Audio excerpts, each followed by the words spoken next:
a person that doesn't have empathy for others. But there's degrees to that. You could say some people who are incarcerated, for example, have antisocial traits because they grew up in an environment where they had to lie or steal or do things to survive. You'll see when you work in a forensic environment that there's families that are incarcerated. And a lot of them don't come from the nicest places, right? So some of it could be learned behavior, but some of it could be genetic. They've seen things on people's CAT scans. I see some people like abuse animals that they feel good. Like what kind of personality is that? Sadistic. Sadistic? Sociopathy, yeah. When you're gaining pleasure from harming others, it's sadistic. Some dictators are like that, right? Some politicians, some rapists, some killers. There's how much of it is learned, how much of it is genetic is a question of a lot of behavioralists and social scientists. They'll scan people's brains that do heinous crimes to see if what's going on there. You know, did they get hit over the head? Why are they doing these things? You know, or were they born evil? You know, there's a lot of crime dramas like that, right? But we know overall that we can see when we're working in child psychiatry or forensic medicine, if you have a child that comes from an abusive environment with a lot of deprivation, you're not going to have good outcomes, right? Because children have to have certain developmental milestones to be able to make decisions. They have to have a structured environment where someone is having realistic expectations for their age. So there's a lot of social cueing and social determinisms in making someone's personality. Culture is a big portion of it, right? If I went to Asia, which I've never been, but I've heard it's so different, right? Because people are not as, and this is a generalization and you can correct me, but culturally in America, you know, we're very, we're more individualistic, right? We're more competitive. Where there's a different sense of shame in Asian culture. Like you wouldn't do certain things because it would be too shameful. There's more a collective sense. So I don't want to get way off onto all that stuff, but it's very interesting how culture shapes behavior too. You know, if you grow up with a certain religion, a certain language, those are learned intergenerational things passed down, right? I mean, I had a professor was talking about a research study she was doing in Ghana, right, on hypertension. And they're going to see if the hypertension of African Americans in a certain group is going to be higher in America, higher than the Ghana people, because they're eating different kinds of food. They're under different kinds of stress. So we can't underestimate how these behaviors that we learn as children have a huge cultural and environmental component in addition to genetics, okay? Our drugs in the bio model emphasize sleeping, eating, organizing our thoughts, but when it comes to changing our behavior, some of that is about changing our personality traits, and that's really hard.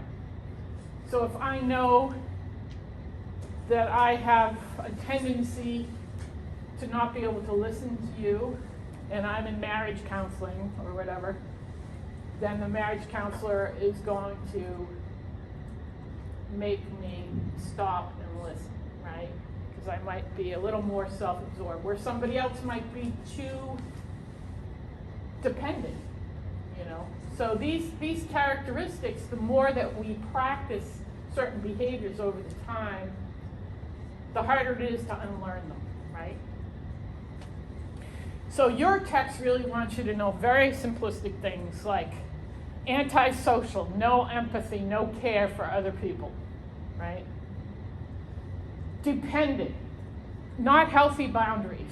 You can't survive. Your ego strength is not going to be going on without holding someone's hand all the time, right? Narcissistic, self-absorbed, right? So what they often ask you for NCLEX questions are setting healthy boundaries. If you're in a hospital or in a clinic and someone is being abusive to you because they're cruel or not very nice, then you have to say, stop. This is not okay, and I need to get some help. And don't argue with them, right? Go ahead. That was kind of my question is like, so I know that a lot of times people with narcissistic personalities, they don't have it, it's not a disease and it's not a disorder because they're not disordered, they're totally focused on themselves, they don't think it's a problem. So are diagnoses like this just helpful for the nurse to know how to help a patient? Well, it's considered a disease. The question is it treatable? And one could argue that, you know, if you have a personality disorder, like some therapists will say, once it's embedded in your personality, it's really hard to treat, but behaviors change. Yeah. You know, it depends how severe it is. I mean, it's like saying that once you're, you know, very self-absorbed, you're never going to learn to be able to listen to other people. And so it depends on how long you've been doing it and if you want to acknowledge this problem, right? So I think you can give someone antidepressants if depression is an underpinning of this personality disorder, if they are acting out and projecting on other people all their insecurities and they won't listen, you know, because they're very narcissistic. Or you could give a mood stabilizer if, you know, they had mood lability, or you could give an antipsychotic if they kept punching people all the time, right? Or they were very aggressive, or, you know. But ultimately, to change a behavior, if it's not totally biologically driven, like, you know, if someone's hearing a voice, you give them an antipsychotic, the voice is stopped, that's more biologically driven, right? But if you're punching someone every time you don't get your way, there might be a component of that is biologically driven because you're depressed, or you have ADD, or you're dehydrated. But some of it might be a learned behavior, because I learned as a child that if I don't get my way, I punch someone and I scare them, and then they do what I want. You see, that's how complicated it can be with personality disorders, because if we're treating biological symptoms with mental illness, like sleeping, eating, concentration, which are more neurologic, then the medicine really helps with sleeping, eating, voices, concentration, right? Or mood swings. But if we're treating a behavior, the medication might help a little bit, but there's a whole kind of social reward system that a person has developed from being narcissistic sometimes, right? For example, one of the psychiatrists I used to work with said, most doctors and Hollywood movie stars are very narcissistic. And the reason they are is because it's so stressful. They have to build like a really strong ego because people are always criticizing them. Some people that are narcissistic are very bright and very talented. But there's different degrees. There's a pathological, malignant narcissism where you don't really care about anyone else and you might harm them. But then there could be someone that's just like so intense, so focused, that they become like this great executive, or, you know, but they're hard to get along with because they don't listen to you. See, that's kind of how it flows with narcissism.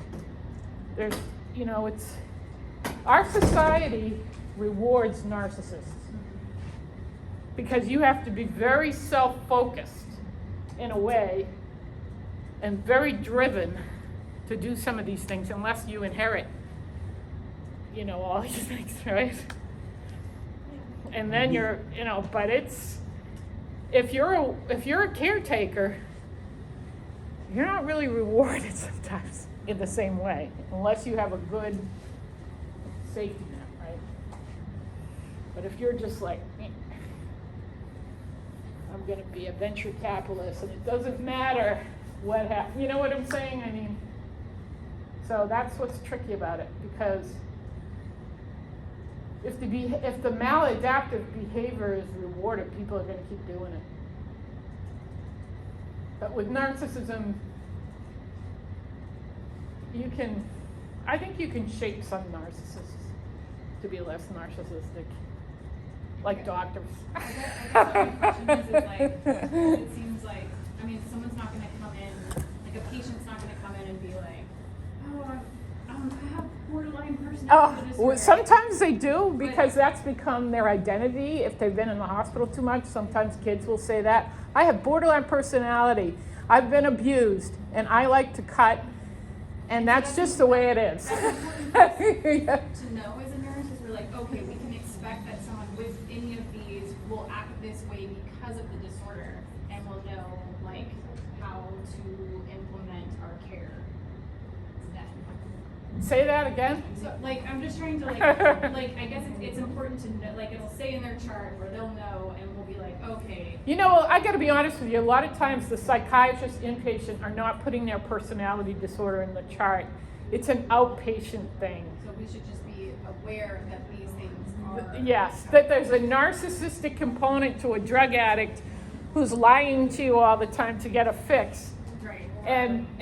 Or there's a dependent personality to an addict that's using somebody for drugs and getting money, so these are personality characteristics that we all have. Some of us, sometimes we can be dependent, sometimes we can be narcissistic, sometimes we can have some fears of abandonment, like a borderline. If we lie in any way, we can have sociopathic tendencies, but it's the extremes that make it more illness. You understand how mental illness works? It's a spectrum. It's not like we don't have some mood changes sometimes. Some people hear voices and they don't have schizophrenia, And it's the same thing with personality disorders. We can have some of these characteristics about ourselves that we don't really like, but it's somewhat more controllable if we're able to work and function. It's not totally a disorder, but it's traits. We have these traits that might not be desirable. Can you describe histrionic? Histrionic is someone who is a friend of mine who's a musician in LA, and I love her, I do, but she gets so histrionic. I think I have a brain tumor. I think I was bitten by a fly, like when she's really anxious, Or I can't drive down to, that part of Los Angeles because there's too many cars. And she goes on and on with all these somatic complaints, and she just creates this huge drama. And it's like, no, I don't think you have spinal meningitis because you have a headache, right? But she gets so anxious sometimes. She's a great musician, but she's funny. One thing that might help you understand histrionic is it comes from the same word as hysterical. Yes. Right, okay. Yeah, that's a very good way. We don't really, you're going to see people actually with somatoform disorders that come in the hospital, and that's hard when you're a med-surg nurse, because people will have really anxiety. Maybe something traumatic happened to them, or they're going through something, and they're going to say, I have really bad chest pain, and it could just be anxiety, right? So you have to do all the things, do the EKG, chest x-ray, whatever. And it could just be, they're just so anxious, they just get like, woo, way out there, right? And that's histrionic, yeah. So what are you gonna do for the nurse if someone's histrionic? You're gonna bring the anxiety down. Sometimes you give them a little Ativan if you have to, right? If you're in an acute care setting. Why do we always want to use medication?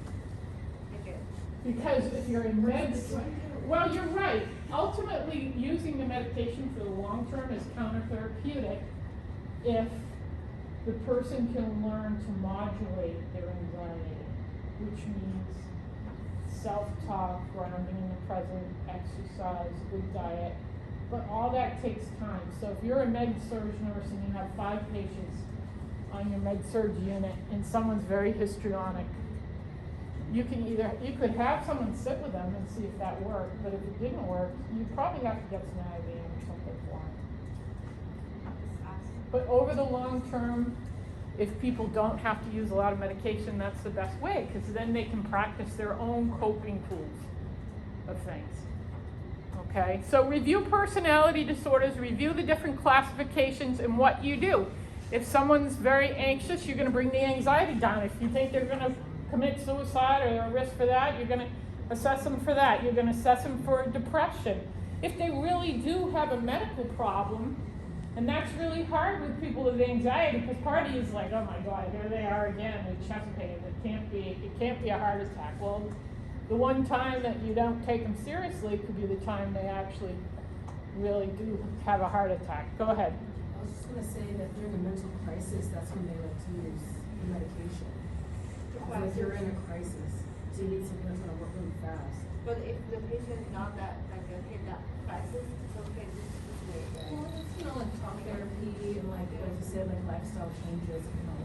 Right. Yeah, I just feel like every time. I know, it's medication. I know, right? You know, it's just like- Well, you're right. And you know what? I'll tell you, that's the major criticism of American psychiatry. And, you know, it's almost like we did a 360, because before it was all psychoanalysis, like in the 60s and 70s. Like, even if you had schizophrenia, they'd try to talk you out of it. Like, oh, you're not really hearing a voice. That's really, you know, you have feelings about your mother, don't you? Or something like that, right? I mean, so that wasn't cool, right? Or bipolar. You can't talk someone out of bipolar. Those two, you can't just totally talk someone out. That's a real chemical thing. But even if you have bipolar and schizophrenia, it's true, there's a criticism of American psychiatry that in Britain and other parts of the world, they prescribe social therapy for people. You know, that you should go out, join a social club, do something social, because there's so much isolation in our culture, right? And many people don't have families they can go home to. I mean, most people we're seeing in the hospital all the time have very broken families, right? So you're right, the medication isn't the fix-all, but it helps the really biological driven things. The question is, how much is biologic? Everything is sort of biologic, right? But with personality disorders, it's a lot of behaviors that a person has done that's maladaptive, and they learned it in early childhood. I want to get attention from you by being famous, because my mother didn't love me, so I'm going to be an actress in Hollywood. And I wasn't allowed to express my emotions when I was a child, so I'm going to take on all these roles, and I'm going to have all these wonderful personalities. And, you know, a lot of actresses and actors I knew, you know, were social introverts as children, and then when they act, it's a really good way for them to express themselves.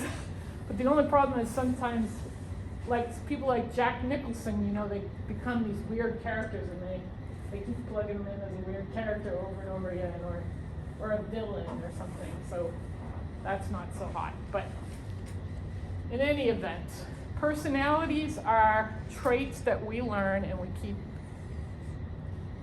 practicing, and people observe them and they say, oh, you're a quiet person, or you're a conscientious person, or you're a good student, right? And so the question is, as we get older, how much can we change our personality traits and behaviors?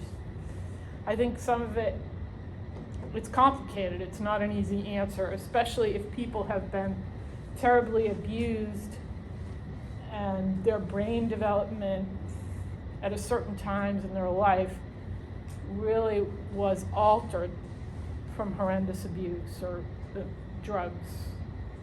So they become very labile or very impulsive or not able to problem solve because the trauma was so severe.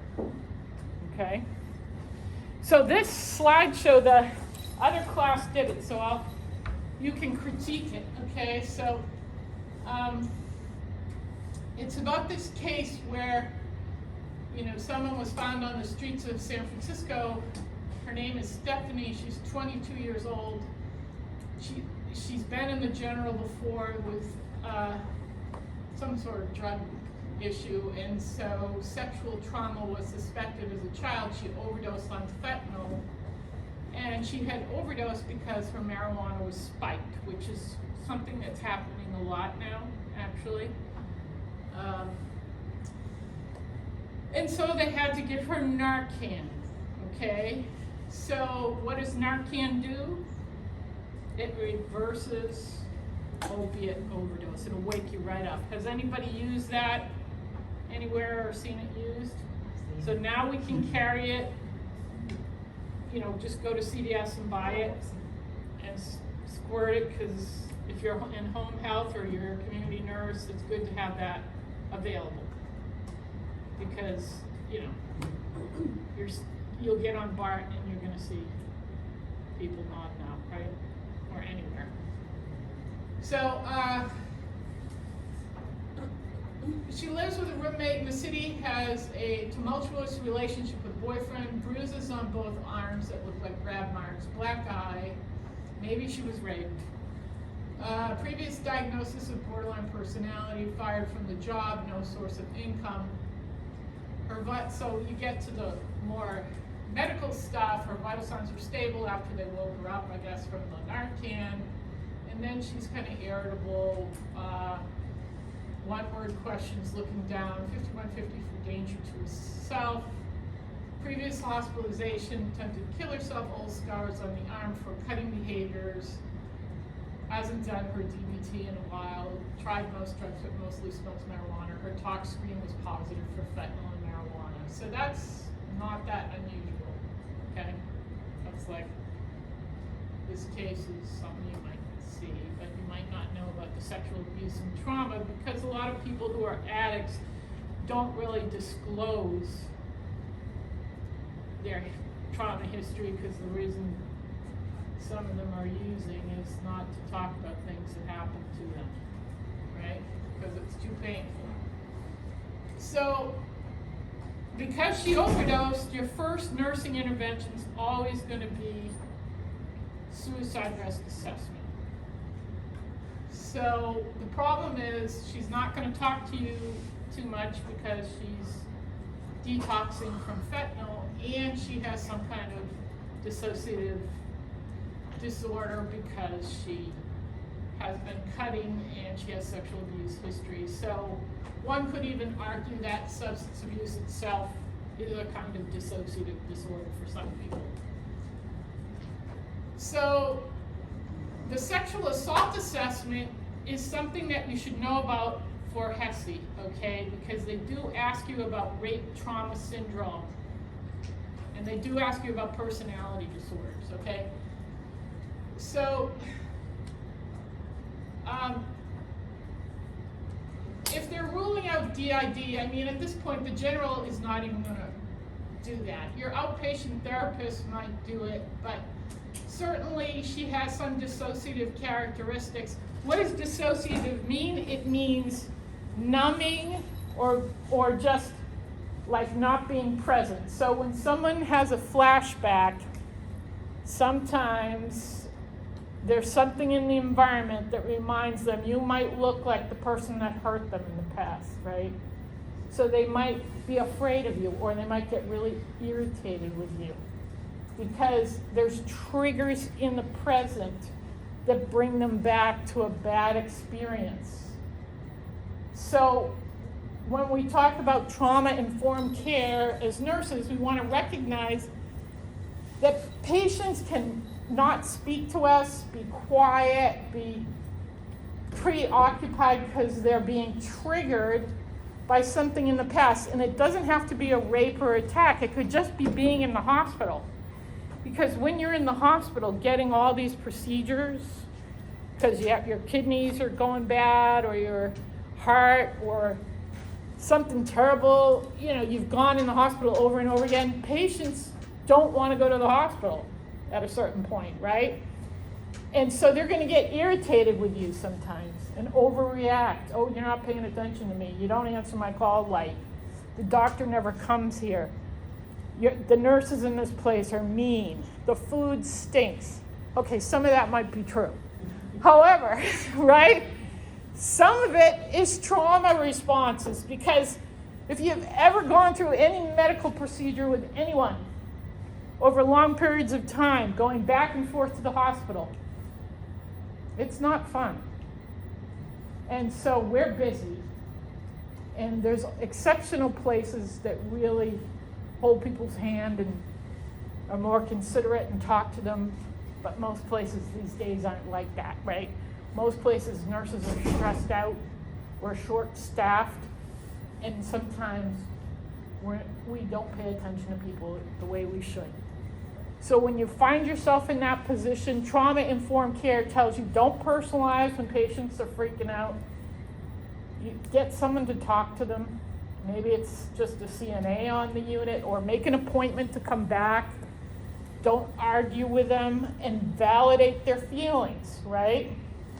So it doesn't even have to be anything this severe as someone getting attacked. But so a lot of our severe substance abusers usually have some kind of history of abuse or neglect. So when they have a substance abuse problem and major depression or bipolar or trauma, dissociative kind of things, then we call that dual diagnosis. So what we have to do first, always as nurses, is treat the most acute medical problem first. So if someone's overdosed, you want to get their labs, you want to see if their liver is okay, you want to see if they can keep food down, you want to see if they're drinking, if they're eating, if they can stand up and not hit their head. And once their most physiological things are stabilized, then you can think about the psychiatric. But with fentanyl and morphine and opioids, what's the big system that it hits? Right, and they're going to stop breathing, okay? So you got to make sure. There's some new drug, too, that doesn't respond to the Narcan. Do you know what it is? I can't remember. It's an animal tranquilizer. And I don't think it's as popular on this coast, which is good. So if it's not going to respond, they're not going to wake up. So that's really scary. So borderline personality, I think, does your textbook go through it enough for you where you understand what it is? What it means is it's a person that's not easy to get along with because they never feel secure. And even if you give them a lot of support, they might have had a history where people always abandon them. So they might push you away so they're not going to get abandoned, right? Or they might feel empty inside. Or they might have had terrible history of sexual abuse or physical abuse and cut on themselves, okay? Has anybody seen that in the hospital where people cut on themselves? Boy, you guys have a sheltered existence in the hospital. But it's true, in San Francisco, we didn't have many people cutting. We had a lot of psychotic people. But usually at John Muir, they have a lot of kids and people like that.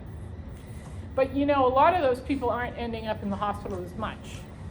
They're ending up more with community therapy, which is good, but I don't know. We'll see what, I don't know why they're not there. Okay, so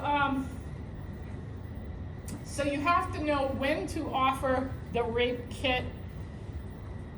Okay, so the deal is we're mandated reporters for children. We're mandated reporters for adults if they're vulnerable. So what's the difference?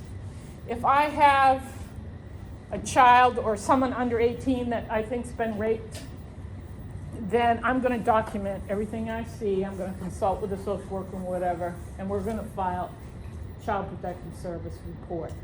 If they're in Alameda County, you go under Alameda County and you look Child Protective Service.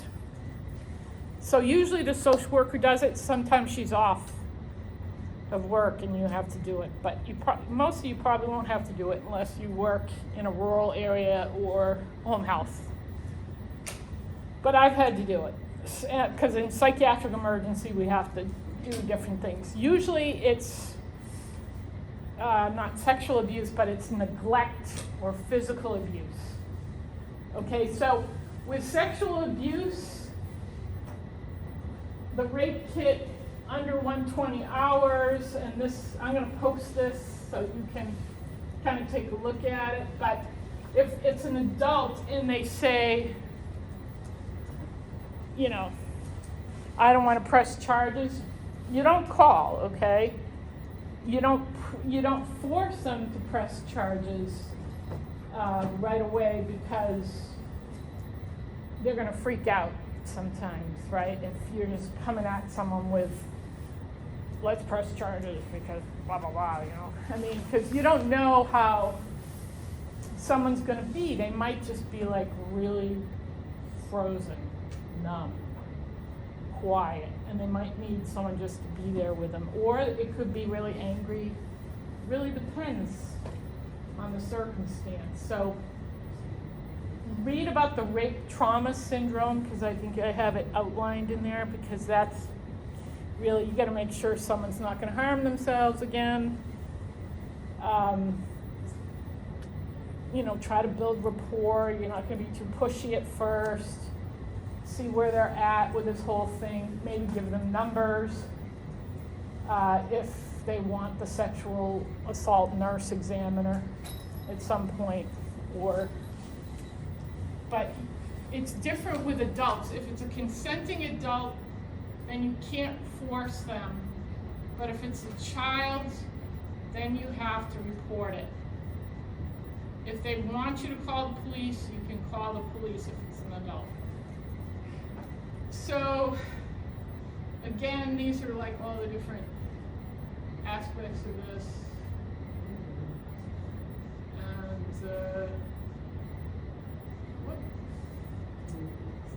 And so you will be questioned on HESI on this, I'm sure.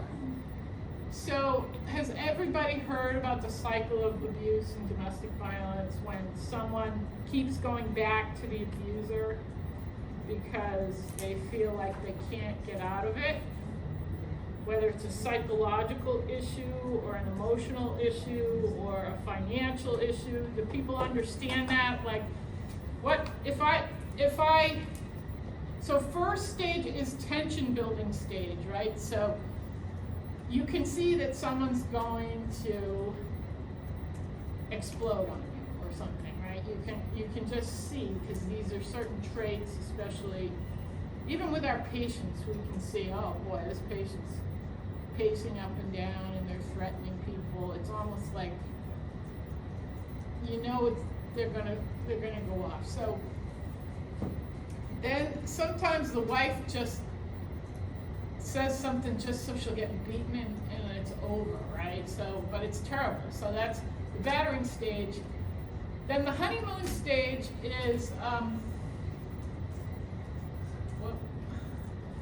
when they say, oh, you know, I'm really sorry, I didn't mean to do it, and they bring you roses and flowers, but they haven't really addressed the underlying issue of why they're beating the child or the wife or whatever, right? Or she is abusing the husband, or so. And you know, if there's substances involved, well, you know, it's not going to change unless the person is giving up that. If there's a mental illness where, you know, they're really angry about their life, really angry about whatever's happened to them in the past because of PTSD or whatever, it's not going to change, right? So if a person wants to change, they're going to have to acknowledge that they have a problem first, and then probably go into treatment and kind of leave this person alone for a while. And sometimes people get back together with this, but a lot of times a person has to flee, right? So they ask you a lot how to develop a safety plan for someone in this cycle, right? So the safety plan would be that you give phone numbers or a safe place for them to go if they need to get out. But a lot of times they have to do it when the person isn't around, because this person threatens their life if they leave, right? So it's a psychological kind of torture in addition to a physical one, because they're like, if you tell anyone, I'm gonna kill you, or take your money away, or you don't have a job, or, there's a whole way that a person would have to really repair their self-esteem, even once they get away. But they're not gonna give the phone number to the abuser or let them know where they're going, otherwise they might kill them, right? And then sometimes these women end up killing the abuser and end up getting incarcerated. So,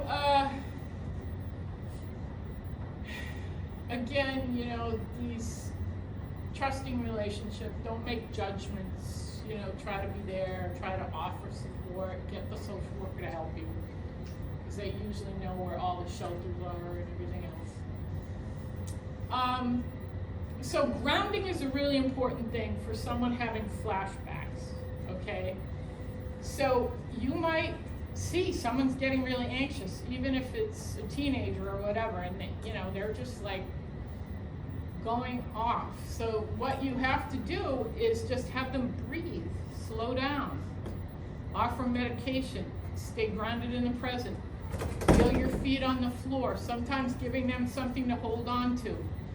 Now with people like veterans or survivors, they will really go off and dissociate back to where that was, and sometimes they won't even look at you, right? And they'll start doing things that are very self-destructive, or start hitting or whatever. So medication in the hospital, of course, having a lot of people around, but really if you work with a person individually, especially if it's someone that really wants to work on this stuff and has some locus of control, you can just slow them down, take a deep breath. I'm here with you, I'm your nurse, I can see you're upset, decrease the stimuli. And like with kids that often have done a lot of cutting, the worst thing you can do is just call security if someone's cutting themselves superficially with a butter knife or something, and just like overreact and have all these big men come in there and drag someone down. It's like the worst thing. So what you should do is be like, can you open your eyes? Is something wrong? I go in with like an emesis basin, I'll have them drop the shard of glass or the cutting thing and say, can you put this away now? And then I'll give them something else to do. Can you breathe? Can you stay focused? Because sometimes, something happens, they get into a fight with someone on the unit, or somebody brings up a subject that's very emotional to them, and they'll start. Now with the veterans, of course, it's much more scary, okay? Or larger men sometimes that get triggered by someone else that says something to them, or so you might need a lot of people around and just offer medication, calm the person, but if they're working on these techniques with a DBT therapist of grounding, then it's like a tool in their toolbox. So they can, because I'll often say, well, what are the self-soothing things that you've done so you won't cut yourself? Or what have you worked with EMDR, like with the veterans? Have you, if there's like, some movies might trigger them, some loud sounds, so they have their own techniques that they might use. So with dialectical behavioral therapy, what that means is you have more mindful, compassionate approach than just reframing things like that's not rational, don't cut yourself, like with cognitive therapy. The problem is that a lot of responses people have from trauma, are physiological and fight or flight. So you have to calm down your breathing, or you have to go for a walk first, or listen to some music, or distract yourself so that you can really use your mind after that. Because you can't use your mind once you're in fight or flight. Do you know what fight or flight is, everybody? Like you're just like, oh my God, You're either gonna run or you're gonna fight, right? All right, so again, suicide's always something to look at. Don't leave a person alone. Especially if they have these episodes, they should have a whole outpatient kind of toolkit that they use so that they stay grounded, and they should know what their triggers are. So if they know that being around crowds or going to certain places, people and things that make them do these things, or remember, those are important to have a technique so that they're not gonna get really upset. So, housing, long-term therapy, all these things, and all this stuff. So I'll post those, but I thought those were pretty good slides, actually. Okay, any questions about that?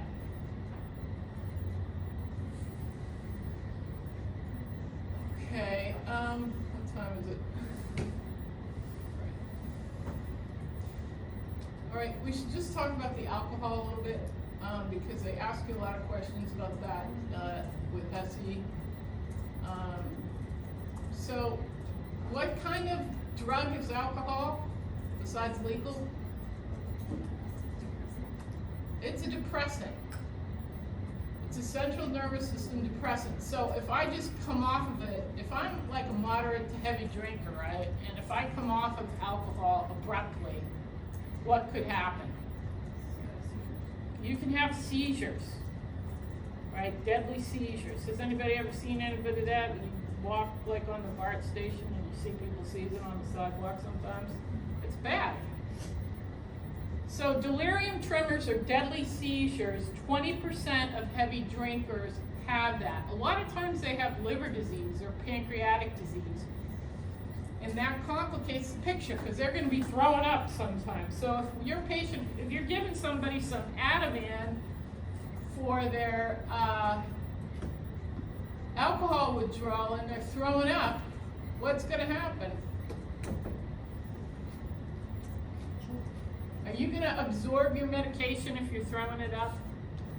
No, you're going to need an IV. So the really sick alcoholics are usually going through your medical emergency room, right? And especially in the county. So sometimes they're going to need IV fluids. Their liver or heart might be having some kind of issues. So all of those medical problems combined with the addiction make the person really fragile. So when you're working in med-surg, you're going to have to stabilize their heart and their liver, and then you're going to have to think about their addiction, right? And so hopefully you'll work in a place where there is someone you can make a recommendation to, or even get just Ativan or some kind of gabapentin or something to help with their anxiety when they're coming off the alcohol. How long does alcohol withdrawal take, do you know?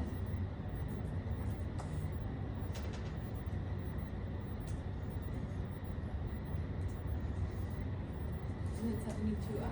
Yeah, up to 72 or even longer, but if it's a really bad drinker, like homeless people that live underneath the bridge, I've seen people go into serious shaking and sweating and elevated blood pressure within a couple hours, okay? Because they already have liver damage and stuff. But more moderate to lower drinkers, they could still go to a place like John Muir or be put on the CWA scale. What's the CWA scale? Isn't that drug testing for alcohol withdrawals? Right, and it's right in here. It's in your modules. I'll just show it to you. So the reason they give this is they don't want you to give too much Librium or Ativan at once to the patient. But these days I find people don't give enough. Sometimes I have to call the doctor back because the person has really high blood pressure and I know they're going to have a seizure if we don't give them more medication. Or sometimes the nurse hasn't gone in there and taken the blood pressure every 2 hours like they should. Okay, so don't be afraid to call your doctor or really think about the symptoms of alcohol withdrawal with some of these medical patients you're going to have that really have a high tolerance to narcotics and things because they're really alcoholics and they're not going to respond well to your pain medication after surgery. And you might have to think about when you take them off that medication. But you know, everything's same-day surgery now, so you're not going to see it as much as we used to, where people would go into, like I remember I had someone on a pain pump from orthopedic surgery years ago, and they pulled the pain pump and she went into alcohol withdrawal and she was on the floor with her leg cast. She jumped over the side rail of the bed. So those are the kind of weird things we used to see more of. So this is the CWA scale. Has anybody seen this in the hospital? So they'll order this when they think someone's going through alcohol withdrawal. Every couple of hours you have to take their pulse and blood pressure. So if it starts going up, you've got to worry that they're going to need to be medicated. If they're vomiting a lot, they're not going to absorb PO medication. They're going to have to need an IV. So how anxious they are. So you're going to score them. So if the score's high, they're going to need more medication. So that's how they order it. They say like a score of 15, give 75 milligrams of Librium every 2 hours, or, you know, there's different scales. The problem is once they have cirrhosis, Ativan is really the only thing that will go through the liver safely. Because if you give Valium, which is good for seizures, and it's longer acting, or Librium, both Valium and Librium are both benzodiazepines.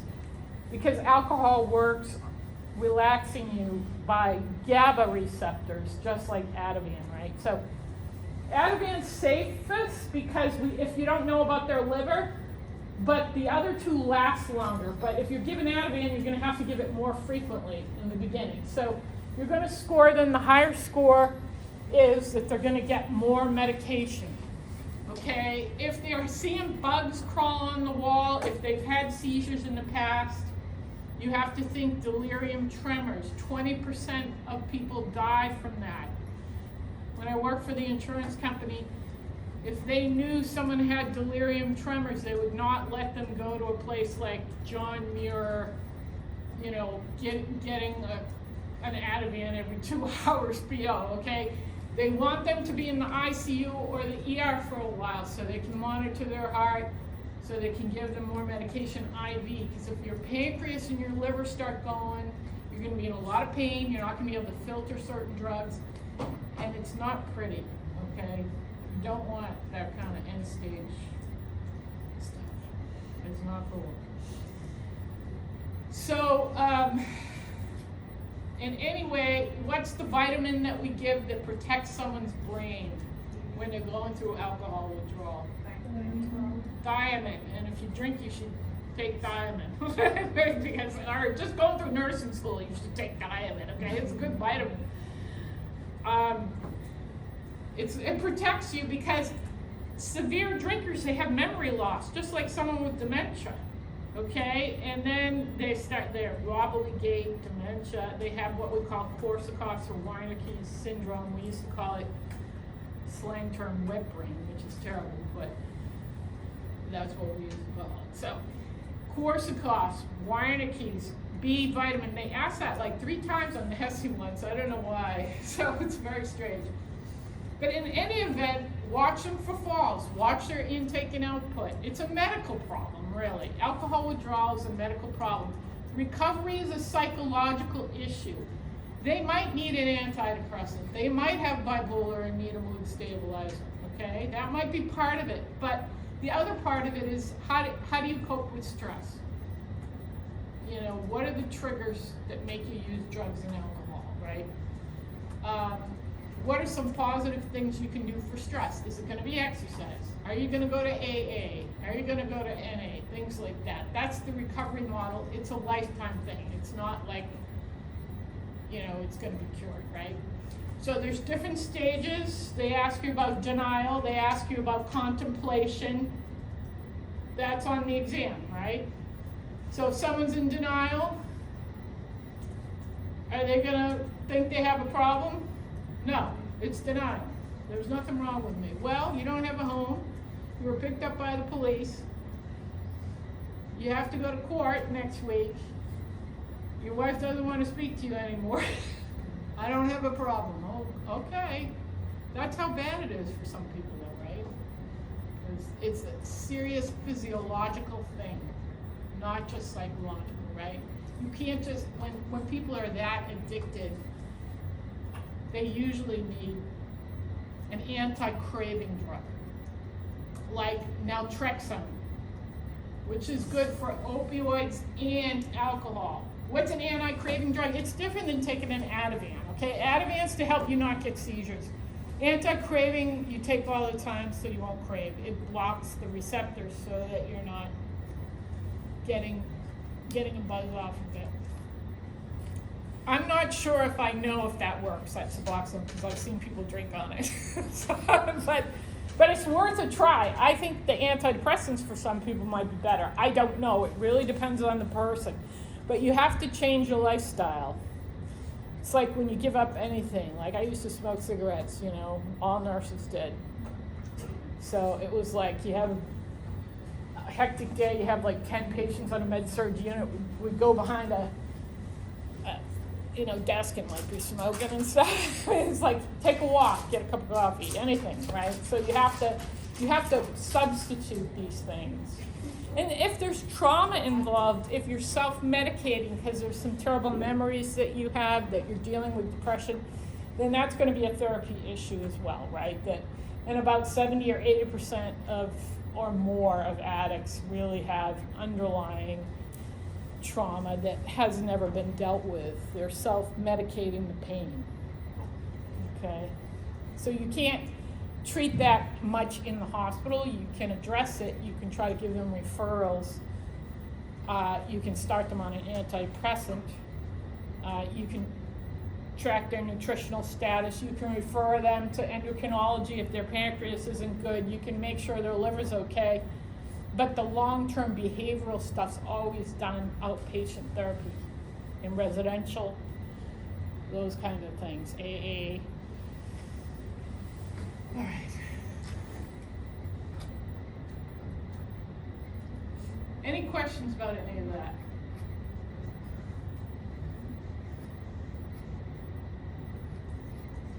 Okay, so motivational interviewing, I like that. Actually, that's kind of a cool thing. So what that is how do you motivate someone to change? You can't just be preachy to them, right? Although for some people, if they have someone that's being a little preachy and they're their same age or cultural background, it might work. It really depends, but if you can't be judgmental, and it's hard because we have patients that come in over and over and over again, right? And we see them dying before our very eyes. So basically, developing trust, getting them the medication they need, being clear with boundaries, what's splitting behavior.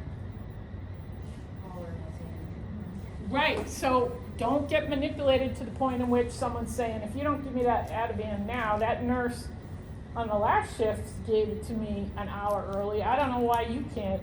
What's wrong with you? That's called splitting, right? Where people are pitting one against the other. Oh, that professor's great. What are you? You're no good. That's splitting behavior. So we try to stay consistent. We try to have everybody on the same page with any kind of personality disorder. When you're motivating people, you're thinking about what makes them happy. What are they living for? Unfortunately, some of our sickest people have lost everything. They've lost their home, they've lost their family, they've lost their income. So it's hard to motivate them. They have nothing to lose because they've lost it all. That's the worst, right? Because then it's like one step at a time, one day at a time, 1 minute at a time. And if you can get them to smile, then that's a good thing, right?